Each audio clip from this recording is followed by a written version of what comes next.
gonna have water. You need another chair? Why don't you guys sit on this house. Okay. Are we good to go?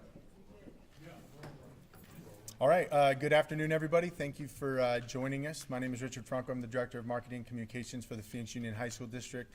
In a moment, we're going to hear from Dr. Chad Gueston, the Phoenix Union Superintendent, as well as Assistant Chief Connolly from Phoenix Police Department. They're going to say some opening remarks, and then we will provide a brief amount of time for any questions that we have from the media that's here present today. So once again, thank you for coming, and I'll hand it over to Superintendent Dr. Chad Gueston. Good afternoon. Thank you so much for being here today and for your care and concern for the community of Central High School. I do want to start with thanking so many people involved in today's events. First, I do want to start with thanking the Central High School staff. Did an incredible job today navigating what turned out to be a very stressful afternoon. Principal Leticia Avalos, her entire admin team, safety teams, staff were incredible here at Central High School today. I also want to thank our local neighbors, outside as we had media, as we had parents, and we had community gathering. Our local neighbors brought out water and food to assist at Central High School. And then, of course, certainly want to thank Phoenix Police Department and Phoenix Fire, who were incredible partners today as we navigated in the moment what seemed to be a very scary and uncertain situation. I also do just want to note that we live in really heightened and uncertain times with a post-Uvalde America. There's a lot of parents and a lot of students that are really concerned about school safety, and when there are any rumors or allegations about firearms or shootings on campus, we understand these are really emotional situations. I do just want to start by being very clear there, and we'll talk about the facts here in a moment, that there were no weapons found on our campuses. There were no confirmed shots fired on our campuses, and no injuries related to any weapons related to the incidents of today. Specifically, what occurred today is a little bit after 12 o'clock p.m. during lunchtime, a fight occurred on Central High School's campus. That caused a disruption that led to students believing that they heard a popping noise on campus or outside of campus that could have been construed as gunshots. Of course, there was an immediate emotional reaction from students when they believed there could be shots fired on a campus. And the campus did an incredible job, campus administration immediately calling a lockdown as a precaution here at Central High School, at Phoenix Coding Academy next door, and in communication with other schools in the area. The entire local community, as a precaution, went into lockdown. Of course, we also live in a day and age with access to technology, and so many of our students and staff, through social media posts and videos, texted and called their parents, and that quickly led to several 911 phone calls to Phoenix Police Department with concerns about shooting, presence of a shooter, maybe even an active shooter on this campus. And in a little bit, you'll hear from Chief Connolly with what Phoenix PD does and Phoenix Fire does when there is a possibility of a school shooting.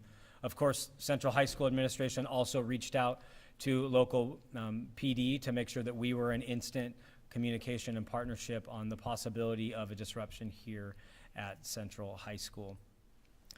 Again, in a moment, you'll hear about Phoenix PD's response. Again, thank you so much for all that you did today and your ongoing support. Once campus was all clear and Phoenix PD made their rounds throughout campus, we did have a reunification process in Phoenix Union and schools in our valley and really across our country. There's a reunification process that typically doesn't take place on campus. For Central High School, reunification takes place at Steele Indian School Park. Do want to continue to thank the City of Phoenix, too, for its partnership in all things, including parks and recreation. And where we're at today is we can confirm a couple of things. Again, no weapon was found, no confirmation of shots fired. If there are rumors or videos of students that may have been injured, we did have a couple of students had heat-related injuries, and we did have one student that had a hurt hand. Don't know the origin of that injury, but there were just a few. I believe we have 3 or 4 confirmed injuries, again, primarily heat-related, non-related to the incident or the rumors of firearms or shooting. And at this moment, I'd love to turn it over to Chief Connolly, who will share Phoenix PD's perspective, and then I'll come back up, share a couple more thoughts, and answer questions. Thank you, sir. Thank you. Appreciate it. Thank you very much, Superintendent. My name is Sean Patrick Conley. I'm Assistant Chief of the Phoenix Police Department. I have the privilege of leading the men and women in the Patrol Division. This community was at its best this afternoon. I think you heard Dr. Geston speak to the role of relationships and communication, and I'll talk a little bit about that before I get into some of the facts related to our response, but I want to be very clear. We value and treasure our relationships and our partnerships with the school districts in our city. Phoenix Union is one of those. We speak upstream on these types of things. We coordinate and collaborate at a high level for days like this, and so tremendous partner. The other partner in this is the Phoenix Fire Department. We in the Phoenix Police Department could not do our job at the level we do it without the men and women of the Phoenix Fire Department. So it was a unified approach as we embarked upon coming to the school. And then most importantly from my perspective is the incredible bravery and men and women of the Phoenix Police Department in their response today. I'm so proud of how they handled their business on this campus, in the community surrounding it, and negotiated what were some unknowns at times. So let me give you a little bit of the fact pattern as we know it. At 12:14 this afternoon, we received our first 911 call. And in that call, it was a child on campus indicating they were in a classroom and that there were shots being fired. So I think that's really important. As you see our response, many of you were outside the campus and saw the gravity of our response, and that's how we handle these. And so that initiated our response to the scene. Within 2 minutes, our aircraft was overhead, and within that same minute, we had officers responding on foot into the campus environment, being directed to where we thought we had active threats. There was no hesitation. We train for this, we prepare for this, and so when they get on scene, there is communication with staff. Lockdowns are in place, but things are still open. And we have to take in and digest this information and then aggressively respond to where we think we have threats where we need to save and protect life. And that's immediately what we did. It then transitions into a second phase of additional really great communication with the school, where those that are in lockdown, where we anchor out in front of those doors, we then prepare for a lockdown release. At any time during this, we have set up a unified command with Phoenix Fire right off site, where all this information is being brought together and intelligently processed. Fire is staging many medical resources at very key locations should we have a mass casualty event. Thank goodness today we did not. As you heard, the information we have based on everybody we've talked to, information from the school is there was a verbal altercation that expanded to a physical altercation that was small in nature. And then what you had is, I think to Dr. Geston's point, is there's just a lot of tension right now related to school shootings. And I think that then had its ability to expand, and you had some panic go throughout the campus. You had lockdowns initiated, and then you had people calling us thinking they had heard gunfire. So that, in a nutshell, is our response. We are super grateful that nobody was seriously hurt. You heard some of the injuries related to some of the heat-related stuff and a small hand injury on campus. Another really important timeline on this is that by 3:30, we had cleared the entire campus, and parents were being reunited with their children. This dynamic, as we are all parents, of having parents respond and want to be intimately involved in protecting and ensuring their children is important, and we understand it. We see through that parent's lens. And in that same vein, we have to make sure we do everything we can to ensure that everything is safe on this. And so that parent reunification that I think you heard the doctor speak to is also a really important part of how we handle our business on these incidents. And so then we were in the process of standing up light rail. As you know, light rail, there were some other schools in the area that were locked down, and then moving on from the incident. There will be significant training briefs done on this. We've promised to commit to this relationship into the future, whether it's more informational sessions with parents, providing them context about how these things happen and how we respond to them. So with that in a nutshell is how we responded this afternoon. I'll have Dr. Gueston come up, and we're more than happy to answer some questions. You mentioned that there was no gun that was recovered on campus. Could there have been a gun that had left campus? One of the students that we spoke with said that they had seen physically a gun. Is that a possibility, or? I'll answer that really quickly.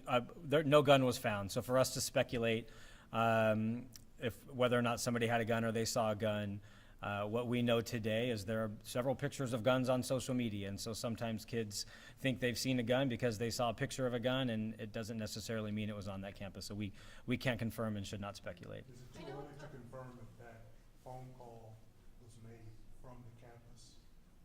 I don't know. That initial, no, I'm happy to, not happy. Well, I can tell you that without a doubt that initial phone call came from the campus. We had, if you follow Twitter or you see it, we had numerous students tweeting, texting, and there were phone calls made from students from on the campus. And that is one of the operational dynamics of this that we have to take into consideration is you have students with the power of cell phones in real time communicating with family members, 911, and providing us with that information.